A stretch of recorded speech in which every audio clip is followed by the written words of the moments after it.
High বন্ধুরা, আমি সুপ্রিয়া। আজকে তোমাদের সাথে নতুন ব্লগ নিয়ে চলে আসছি। চলো দেখে আমার আজকের ব্লগ। আজকে আমি তোমাদের সাথে রামনবমীর শোভাযাত্রা শেয়ার করব। তো আমাদের নকশালবাড়ির রামনবমীর শোভাযাত্রা শুরু হয় নকশালবাড়ির রথখোলার থেকে, আর সমাপ্তি হয় নকশালবাড়ির আদিবাসী ময়দানে।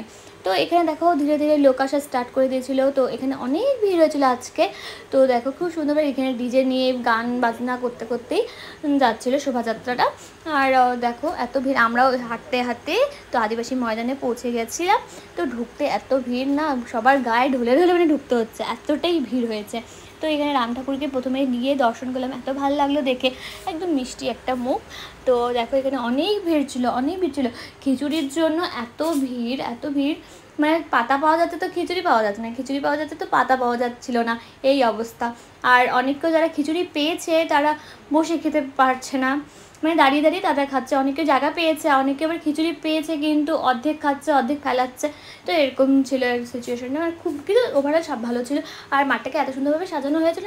আর দেখো এখানে একটা সেলফি জোনও বানানো হয়েছিল। তো সবাই প্রায় দেখো সন্ধ্যার পরে আরও ভিড় হয়েছে, এত ভিড় এত ভিড়। তো আমার ব্লগটা আজকের এতখানি। সবাই ভালো থাকবে, সুস্থ থাকবে।